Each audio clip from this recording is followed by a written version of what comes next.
आकाशवाणी का प्रसारण है विविध भारती।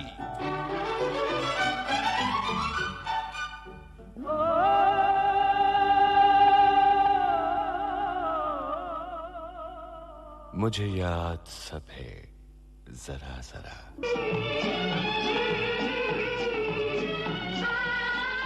मुझे याद सब है जरा जरा, मुझे याद सब है जरा जरा, वो लम्हा लम्हा साथ है,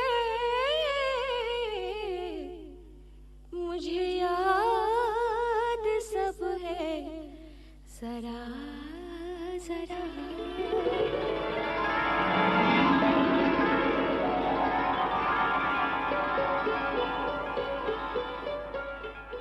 नमस्कार दोस्तों, आज के इस प्रोग्राम में हमारे मेहमान हैं प्रसारण की दुनिया में दशकों से गूंज रही अपनी दिलकश आवाज के लिए और कार्यक्रमों की प्रस्तुति के अनूठे अंदाज के लिए मशहूर श्री अमीन सायानी।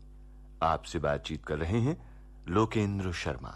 दोस्तों, आवाज की दुनिया के दो नाम हमारे देश में युगों तक याद किए जाएंगे। जब गाने की बात होगी, खासतौर पर फिल्मी गानों की, तो लता मंगेशकर का नाम लिए बिना वो बात पूरी नहीं होगी। और जब अनाउंसमेंट्स की बात होगी, जब रेडियो पर बोलने वालों का चर्चा होगा, तो वो बात अमीन सायनी का नाम लिए बिना पूरी नहीं होगी।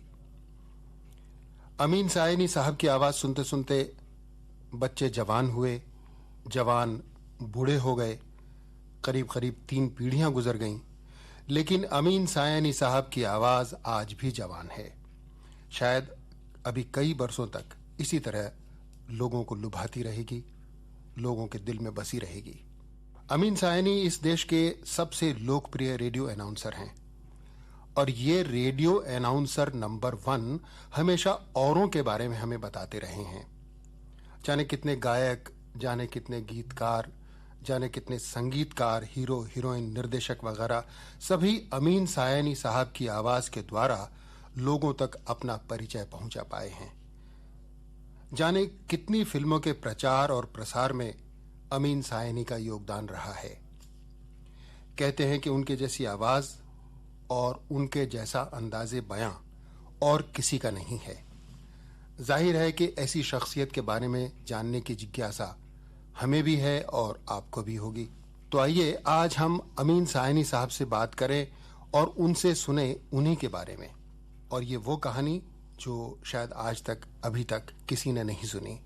अमीन साहब, माइक्रोफोन के सामने आप भी हैं, हम भी हैं, और इस माइक्रोफोन के जरिए आप विविध भारती के करोड़ों श्रोताओं से मुखातिब हैं। ऑल इंडिया रेडियो से पुराना ताल्लुक है, लेकिन एक बात मेरे बारे में जो मेरी कामयाबी का राज है, ये तो तुमने बताया नहीं लोकेंद्र। और वो राज ये है कि मैं कोशिश करता हूं कि अपने प्रोग्रामों से लोगों के दिमागों, लोगों के सर में बहुत जबरदस्त दर्द पैदा हो जाए।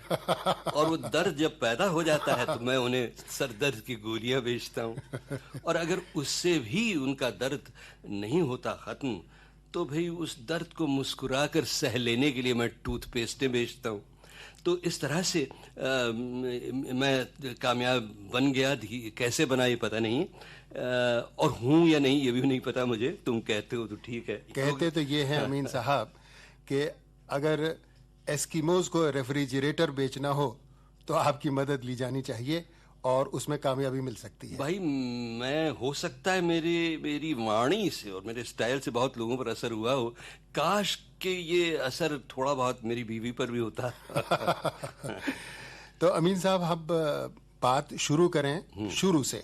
मेरा मतलब है तब से जब आपके जहन में अपनी जिंदगी की पहली याद हो।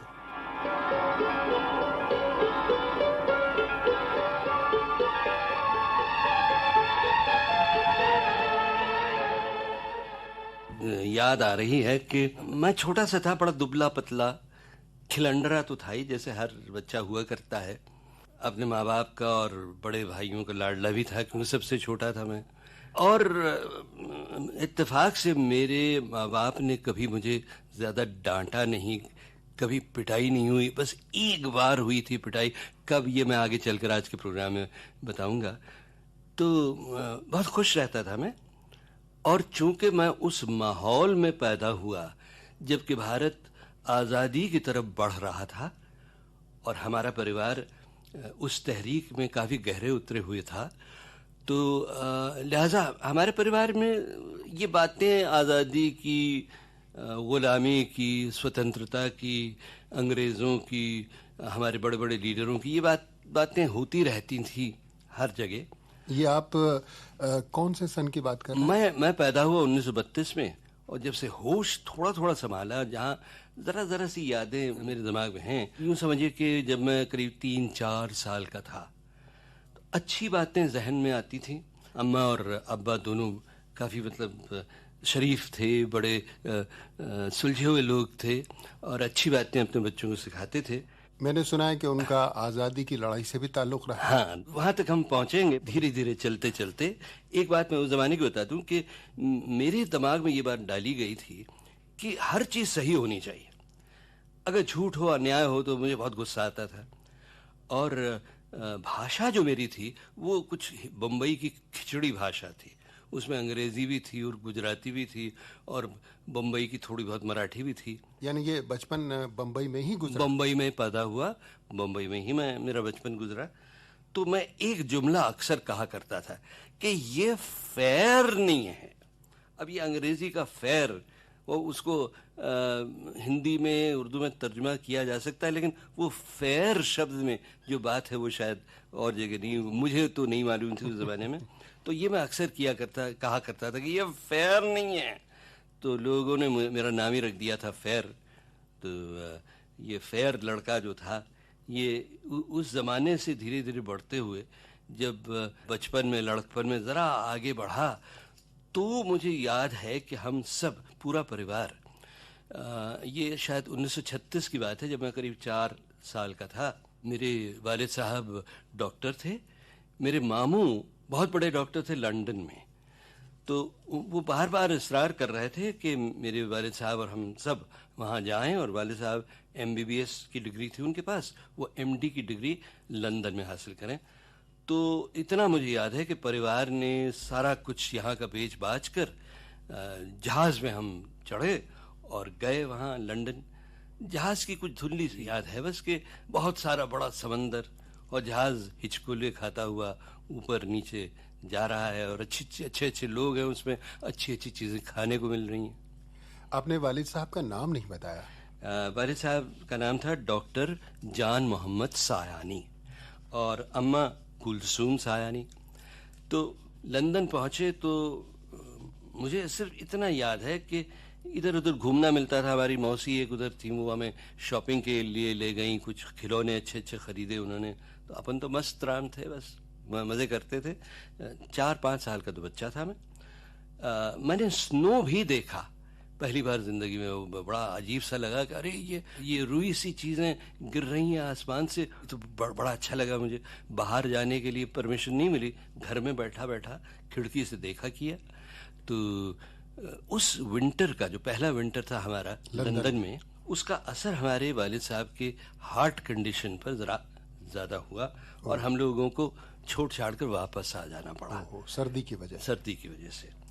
तो हम वापस आ गए। जब वापस आ गया मैं यहाँ, तब मेरी स्कूलिंग शुरू हुई। स्कूलिंग थी बम्बई के न्यू एरा स्कूल में, जिसमें गुजराती मीडियम था।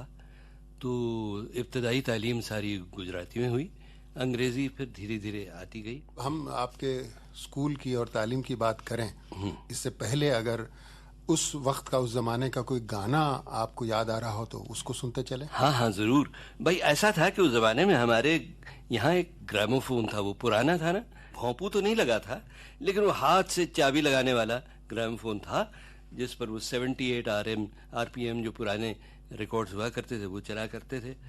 तो उस ज़माने में क्या था कि आज़ादी आ रही थी धीरे धीरे।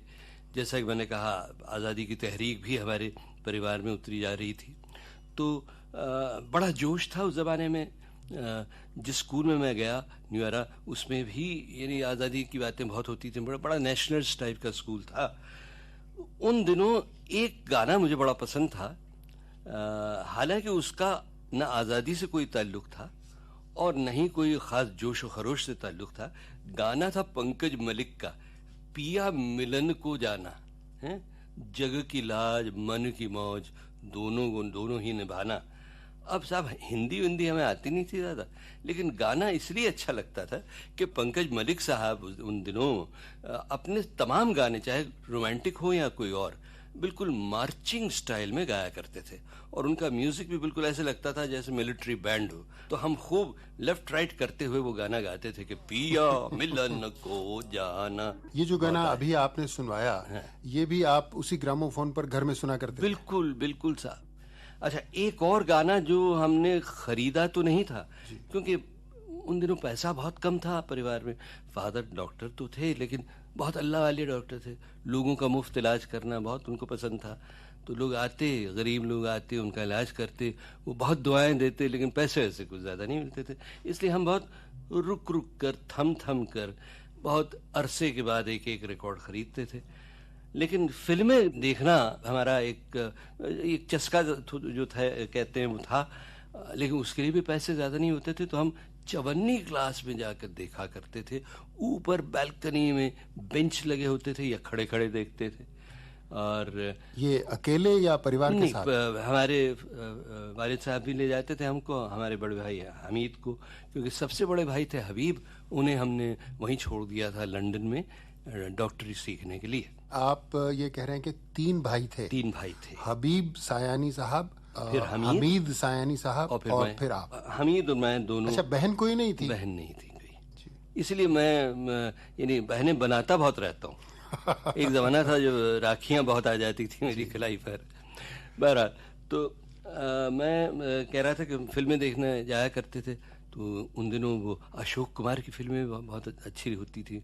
और साहब उसमें एक फिल्म आई जिसमें एक गाना सुना हमने, तो फिर वो जो बहुत बरसों के बाद आने वाली जवानी जो थी, वो पहले से ही जोश खाने लगी हमारे दिल में। और वो गाना था, चल चल रे नौजवान, रुकना तेरा काम नहीं, चलना तेरा काम है, कुछ ऐसा ही था ना। इंसिडेंटली इस गाने में भी वो मार्चिंग वाली बात थी जो शायद आपको बहुत इंस्पायर करती थी। हाँ, मार्चिंग से तो मेरा बहुत बड़ा शौक था। मैं तो बिल्कुल चाहता था कि मैं कोई सोल्जर बनूं या आज़ादी का सिपाही बनूं, और गाने इसलिए ऐसे ही पसंद थे। तो भाई ये चल चल रे नौजवान के साथ थोड़ी देर चले हम भी। चलिए। मुझे याद सब है जरा जरा। दोस्तों, आज के इस प्रोग्राम में हमारे मेहमान हैं मशहूर ब्रॉडकास्टर श्री अमीन सायानी। आपसे बातचीत कर रहे हैं लोकेंद्र शर्मा। आपकी कहानी आगे और बढ़ाएं। अब हुआ ये कि संगीत का मुझे शौक तो था ही। संगीत का शौक था यानी सुनने का, गाने का? गाने की कोशिश किया करता था। सुर था गले में भी और दिल में भी। न्यूयॉर्क स्कूल में मैंने क्लासिकल संगीत सीखा, इंडियन क्लासिकल म्यूजिक, 4-5 बरस तक, और खूब गाता था मैं। और सब हमारे जो जितने टीचर्स आते थे वहाँ म्यूजिक सिखाने वाले बहुत खुश होते थे कि ये बच्चा देखो कितना अच्छा गाता है। कभी भजन गा दिया, तो कभी मालकौंस, तो कभी मियाँ की मल्हार। तो अब ये गाते गाते सब हुआ ये कि मुझे शौक होने लगा सहगल के गीतों से। हिंदी संगीत के, सरल संगीत के खुदा समझे जाते थे सहगल हैं।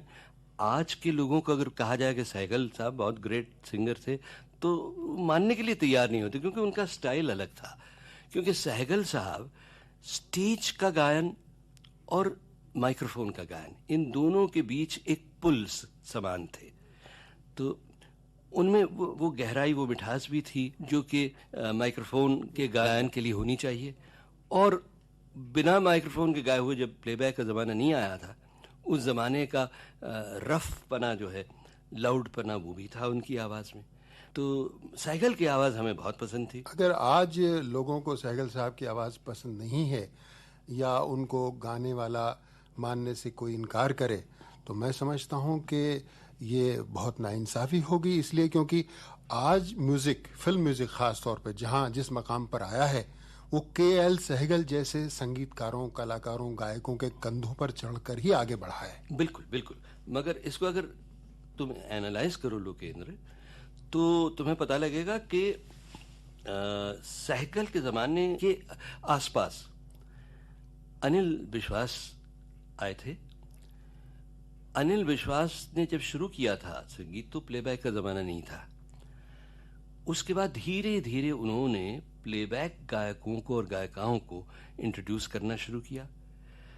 मसलन तलत महमूद को पहली बार बुलाए, मुकेश का पहला गाना, और लता जी के कई शुरू के गाने इन्हीं के संगीत में आए, और फिर एक और मिठास आने लगी।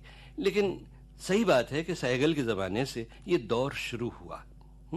तो सहगल का मैं बहुत भक्त था, और उसके बाद जितने भी रिकॉर्ड हम लोगों ने खरीदे ज़्यादातर वो सहगल के गाने हुआ करते थे, चाहे वो फिल्मी गाने हों या गीत हों या गज़लें हों। एक गाना मुझे बहुत अच्छा लगता था क्योंकि वो क्लासिकल बैकग्राउंड था मेरा, तो उसमें ज़रा क्लासिकल स्टाइल है कि मैं क्या जानूं क्या जादू है, और उसमें ये भी था कि तब तक थोड़ी थोड़ी सी लड़कपन से वो जवानी लड़कपन में घुलने लगी थी। तो दो नैना मतवारे और ऐसे ऐसे गाने सुनकर ज़रा तो लगता था कि हाँ भाई, हम लग रहा है कि हम कुछ बढ़ रहे हैं जवानी की तरफ, दिल में कुछ कुछ होने दिल लगा। में कुछ कुछ होने लगता था। तो भाई वो इस वक्त भी दिल में अगर कुछ कुछ होने लगे थोड़ा सा उस जमाने की बात, तो बहुत ही अच्छा है। जरूर, तो आइए वही गाना सुनते हैं जो आपको बचपन में पसंद था। अब हुआ ये कि संगीत सुनते सुनते, थोड़ा बहुत गाते गाते, स्कूल में मैं बहुत गाया करता था, मैंने बताया आपको। मैं करीब 1945 में जब 7th क्लास में था, या 44 में जब 6th क्लास में था, काफ़ी बीमार हो गया था।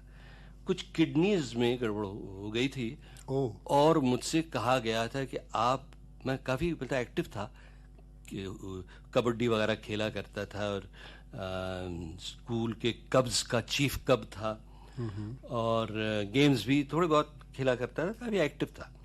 उसके बाद ये गड़बड़ शुरू हुई तो मुझसे डॉक्टर ने कहा, अब्बा ने नहीं, अब्बा खुद, यानी डॉक्टर अपने परिवार के लोगों को ट्रीट ज़्यादातर नहीं करते और बड़े डॉक्टर को बुलाते हैं। तो आप अपने पिताजी को अब्बा कहकर बुलाया करते? नहीं, डैडी कहता था। डैडी कहता था। अच्छा, और माताजी को आप क्या कहते थे? माँ कहते थे।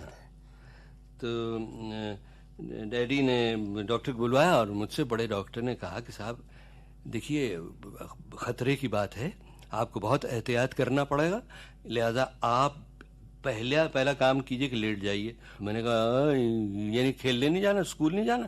कहे नहीं, लेटे ही रहिए, उठिए मत, बल्कि आप करवट भी मत बदलिए। मैंने कहा हाँ, ये क्या हुआ?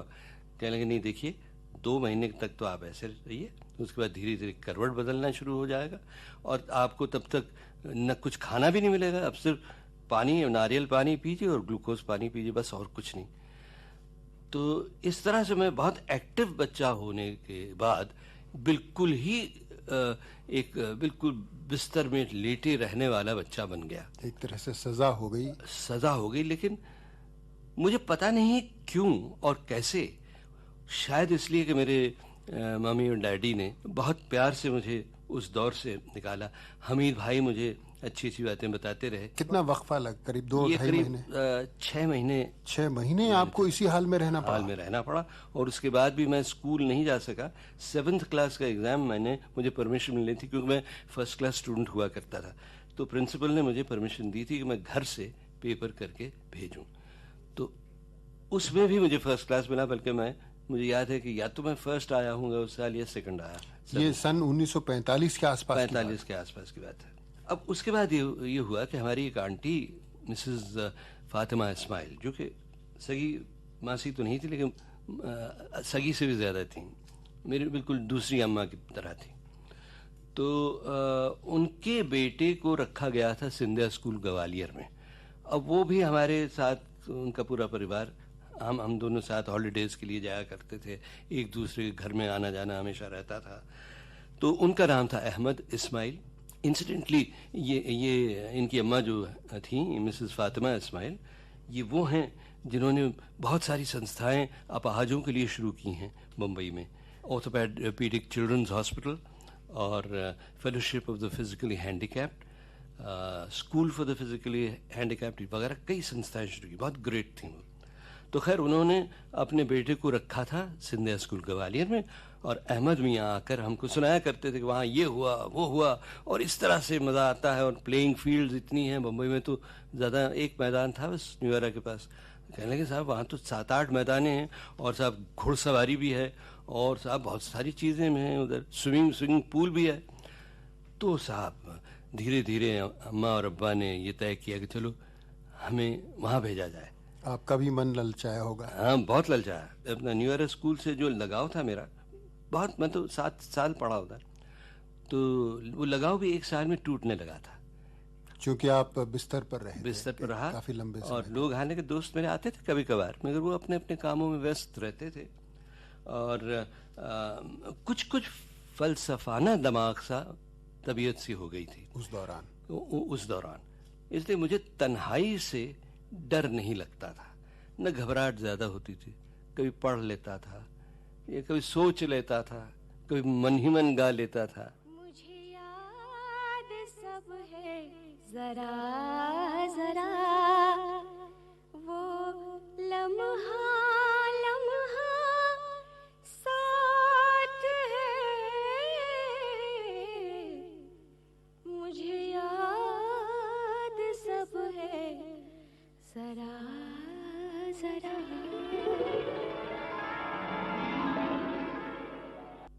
सिंधिया स्कूल में मैं गया।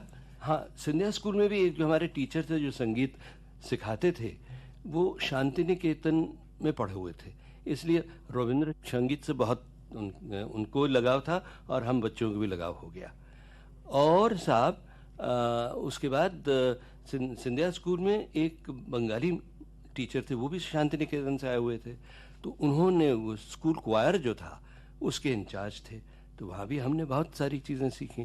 तो एकला चौलो रे और धन धान्य पुष्प भरा अमारे दीप वसुंधरा, हाँ, वो जिसमें आता है कि शकुल देशे रानी शेजे आमार जन्मभूमि, ऐसे ऐसे गाने थे उसमें जो इन गीतों के हिंदी भावानुवाद भी हुए हैं। हाँ, बिल्कुल, मेरी प्यारी जन्मभूमि, बिल्कुल बिल्कुल, और देश की माटी देश का जल, बिल्कुल। और वो उनकी धुनें जो है रविंद्र संगीत की जो धुनें, मूल धुनें, उन्हीं में उनको कंपोज किया गया है, और आकाशवाणी के जो संगीतकार हैं उन्होंने उनको रिकॉर्ड किया है। तो एक गाना जो मैंने बहुत प्यार से सीखा वहाँ और गाया ग्वालियर में, वो था Jana Gana Mana. Not as a national anthem, लेकिन एक अच्छे खूबसूरत गीत के रूप में।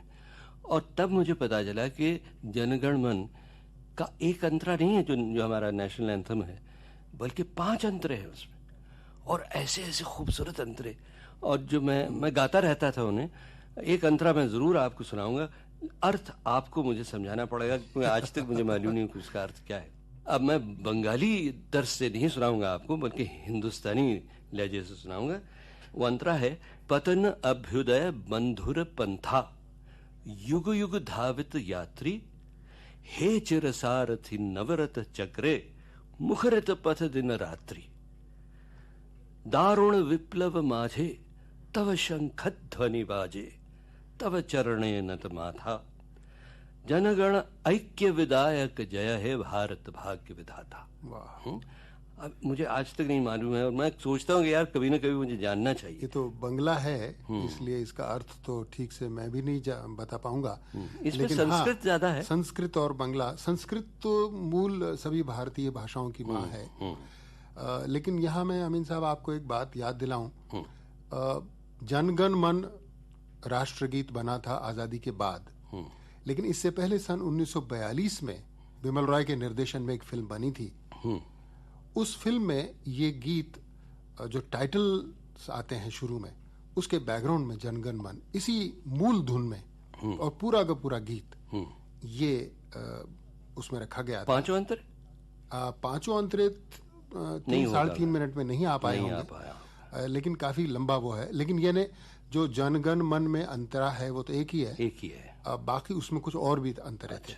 एक अंतरा बड़ा अच्छा खूबसूरत सा है, जिसमें भारत के खास धर्मों का जिक्र है जी, कि हिंदू बौद्ध सिख जैन पारसिक मुसलमान क्रिस्तानी, ये उसमें था। और मैं सोचता हूँ कि क्यों न उसको या उससे इंस्पायर किए गए किसी गीत को हमारा राष्ट्रगीत बनाते तो और भी अच्छा होता। इंसिडेंटली वो जो रिकॉर्ड था उस जमाने में सन 1942 में जो फिल्म में आया था वो हमारे पास हैं, और अगर आप अपनी यादों को ताज़ा करना चाहें तो हम सुनवा सकते हैं उसको। मगर वो आज हमारे इस प्रोग्राम न सुनाएं, क्योंकि अगर उसमें राष्ट्रीय गीत भी है तो फिर हम सबको खड़े होकर सुनना पड़ेगा, इसलिए उसे आज न बजाइए। तो इस समय आप कोई और गीत हमें सुनवाना चाहेंगे? हाँ जरूर। सुनाना तो मुझे था वो गाना जिसका ताल्लुक गांधी जी की हत्या से था, जी। गांधी जी की मौत से था। और मुझे याद है मैं सिंधिया स्कूल में फोर्ट पर यानी किले पर हमने आज़ादी भी मनाई, और उसके बाद जब गांधी जी की हत्या हुई तो उसके बारे में खबर ऑल इंडिया रेडियो से वहीं मैंने सुनी, और साहब आंसू बह निकले। और इतना दुख हुआ कि ये इंसान जो कि अमन का फरिश्ता था, उसे क्यों मारा साहब? ये तो भारत की जान थे, भारत की शान थे, सबको मिलाने की कोशिश कर रहे थे। और भारत का विभाजन जो हुआ, जो बंटवारा हुआ, तो जितना दुख गांधी जी को हुआ किसी को नहीं हुआ था। और ऐसे आदमी को क्यों मारा, ये इसका बड़ा दुख था मुझे।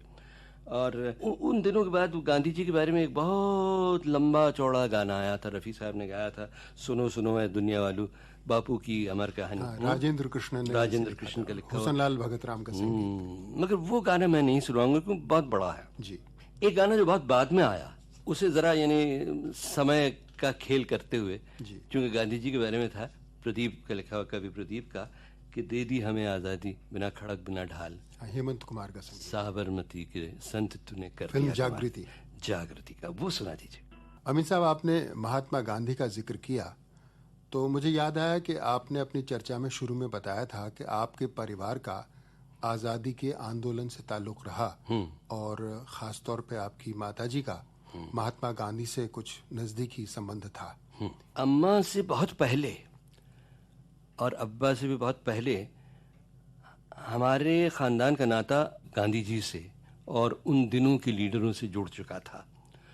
और वो यूं कि मेरे जो पर चाचा थे, मेरे वालिद साहब के चाचा, वो एक थे रहमतुल्लाह सायानी साहब, जो एक लॉयर थे।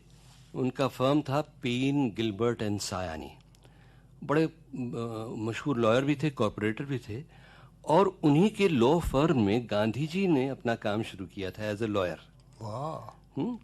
और ये रहमतुल्लाह सायानी साहब जो थे वो ऑल इंडिया कांग्रेस कमेटी के सदर भी रहे, एक साल प्रेसिडेंट रहे। ये फर्म बम्बई में थी? ये बम्बई में है, अब भी है, लेकिन उसमें सायानी नहीं है शब्द।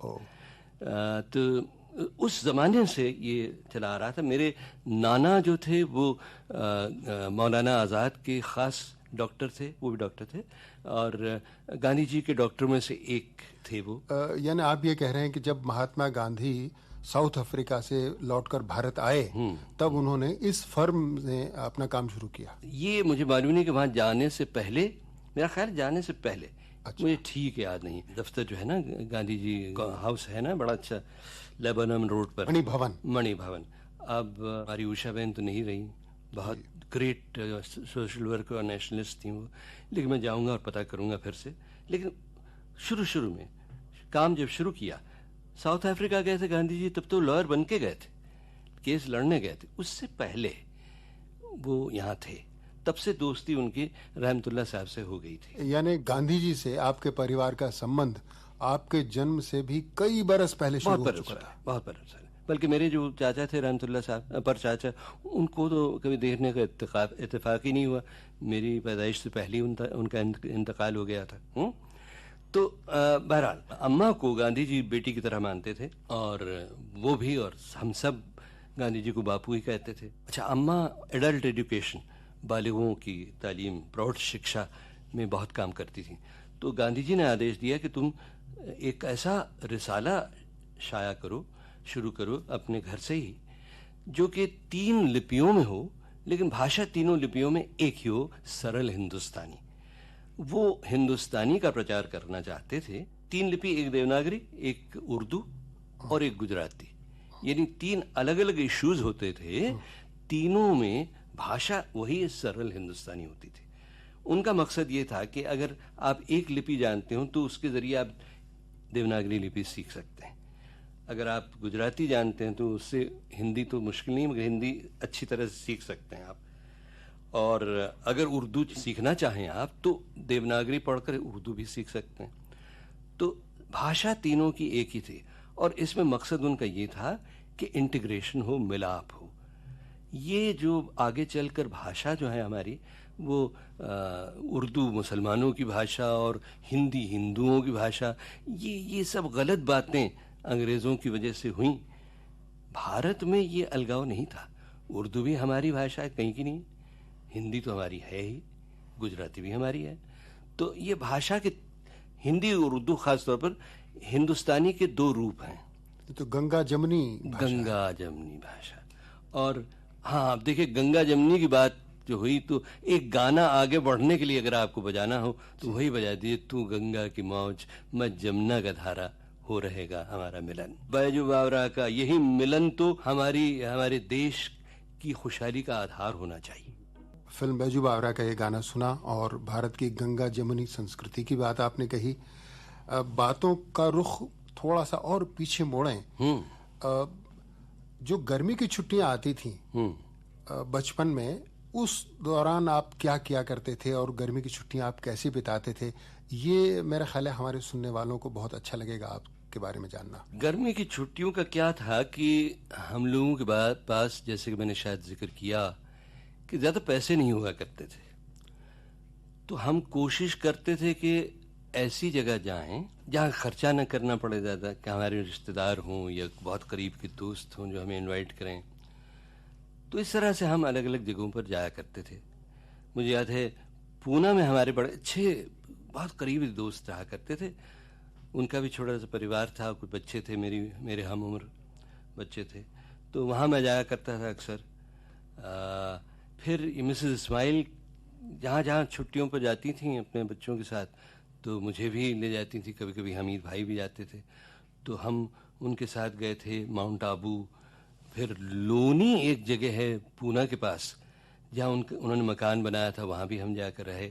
फिर एक बार मुझे याद है कि पूरा परिवार मिलकर थोड़े से इकट्ठा हो गए थे पैसे, तो सब साथ मिलकर महाबलेश्वर गए थे। महाबलेश्वर में ये था कि ऊंचाई पर है, तो इसलिए सर्दी लगती थी थोड़ी, बड़ा मज़ा आता था। बम्बई की गर्मी के बाद बहुत मज़ा आता था, लेकिन झंझट बहुत होती थी उन दिनों। क्योंकि अब ये था कि छोटा सा कहीं कमरा लिया हुआ था, उसमें अम्मा पकाती भी थीं, और सब हम लोग सब प्लेट वेट धोते थे और सब कपड़े भी धोते थे, और काम भी करना पड़ता था और साथ मज़े भी करते थे। पहला हिल स्टेशन आपने कौन सा देखा? मेरा ख्याल है सबसे पहला हिल स्टेशन पूना ही था। पूना को हिल स्टेशन इसलिए कह रहा हूँ क्योंकि बम्बई से ज़रा ऊंचाई पर है। और हाँ, इत्तेफाक से पूना में एक बार मैं गर्मी की छुट्टियों नहीं बल्कि सर्दियों की छुट्टियों में भी गया। सर्दी की छुट्टियों में हुई बात ये कि साहब वहाँ पहली बार ज़िंदगी में मैंने सर्दियाँ महसूस की। और साहब इतनी सर्दी कि साहब बिस्तर से निकलूँ ही नहीं। मैंने कहा नहीं मैं तो उठने ही नहीं वाला हूँ जब तक 12 नहीं बजते। तो मेरे दूसरे हम उम्र बच्चे थे, उन्होंने कहा अरे भैया तुम उठकर देखो, ज़रा घूमो, ज़रा भागो, ज़रा दौड़ो, तो खून की रवानी जब बढ़ेगी रगों में तो साहब गर्मी भी आएगी। तो मैंने करना शुरू किया तो पता लगा कि हाँ, ये गर्मी और सर्दी जो है ना, ये मन की भी बात है और तन की भी बात है। तो इस पर काबू पाना बहुत आसान है। अच्छा अमीन साहब, आपके जो सबसे बड़े भाई थे हबीब भाई, वो तो लंदन में रहते थे। लंदन में रह गए, उसके बाद अमेरिका वो माइग्रेट हो गए जी। और जो दूसरे भाई थे हमीद सायनी साहब, वो आपके साथ थे। तो आप में और हमीद भाई में कितना फर्क था? 6 साल का, मुझसे बड़े थे 6 साल, और बड़े बहुरंगी इंसान थे वो। और मुझे उन्होंने अपने हर फन और हर काबिलियत का थोड़ा सा अंश उन्होंने दिया। मसलन एक तो ब्रॉडकास्टर थे वो, बड़े गज़ब के, ऑल इंडिया रेडियो में बहुत महान ब्रॉडकास्टर थे वो। स्टाफ पर नहीं थे, कैजुअल अनाउंसर थे, अनाउंसर नहीं ब्रॉडकास्टर, फीचर किया करते थे।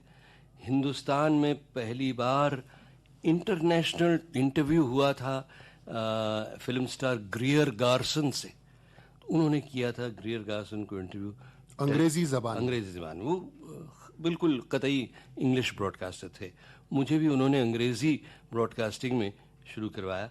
बचपन से लेकर हाथ पकड़ ले जाया करते थे। और एक बार साहब स्टूडियो में पहली बार वायर रिकॉर्डर आया था। उन दिनों रिकॉर्डिंग मशीन नहीं होती थी, तो वायर रिकॉर्डर पर उन्होंने शुरू किया। उन्होंने मुझसे कहा तुम कुछ कहो, सुनाओ, कुछ कविता विता पढ़ के सुनाओ। तो मैंने एक अंग्रेजी की कविता सुना दी जोश और खरोश के साथ। तो फिर उन्होंने वायर स्टॉप किया, वाइंड बैक किया और मुझे सुनाया और कहा भाई देखो ये आवाज़ कैसी लगी तुमको। तो साहब उस ज़माने में कोई भी अपनी आवाज़ बाहर से तो नहीं सुनता था, अंदर से सुनता था। अब बाहर से जो ये अजनबी सी आवाज़ कानों तक टकराई कानों से, तो मैंने कहा ये कैसी आवाज़, ये तो बहुत बकवास आवाज़ है। और वो भी टिनी सी आवाज़ आती थी वायर रिकॉर्डर पर। तो कहने लगे अगर तुम्हें आवाज़ अच्छी नहीं लगती और अगर तुम्हें ब्रॉडकास्टर बनना है तो फिर सीखो, मेहनत करो। तो फिर उन्होंने धीरे धीरे मुझे ब्रॉडकास्टिंग में डाला और इस तरह से मैं आगे बढ़ा। ये आपके किस उम्र की बात है? ये मैं करीब 8 साल का, 7.5-8 साल का था। इंग्लैंड से हम लोग वापस आ गए थे, बस उन्हीं दिनों रहबर भी शुरू हुआ 1940 में, और 1940 के आसपास ऑल इंडिया रेडियो में मैं ब्रॉडकास्टिंग यानी यू ब्रॉडकास्टिंग के संस्कार आप में 8 बरस की उम्र से बिल्कुल हमीद भाई की बदौलत शुरू हुए। बिल्कुल। अच्छा, इसके अलावा हमीद भाई और भी बहुत चीज़ें किया करते थे।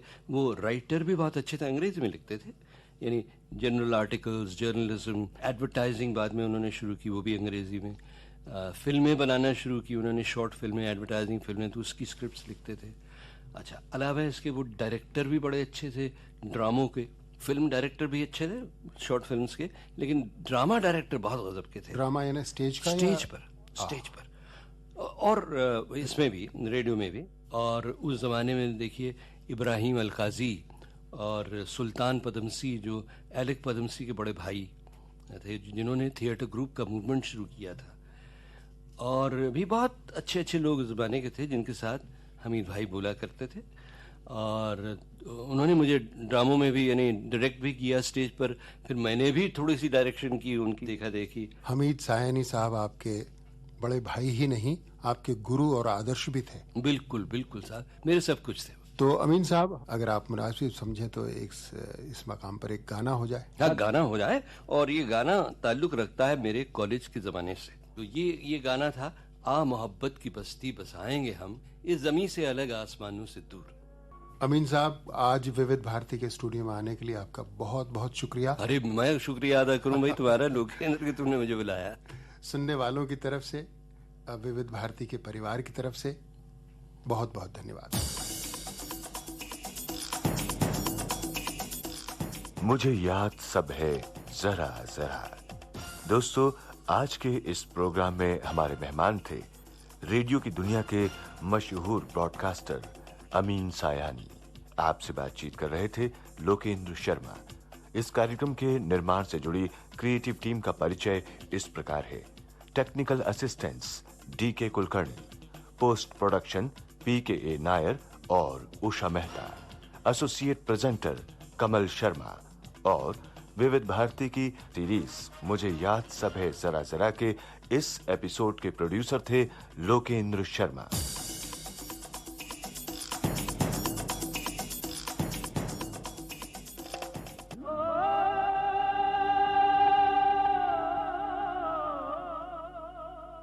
मुझे याद सब है जरा जरा।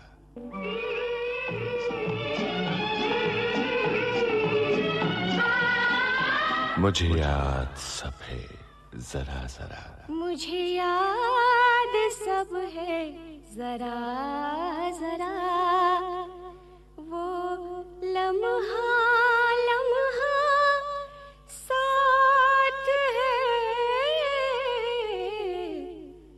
मुझे याद सब है जरा जरा।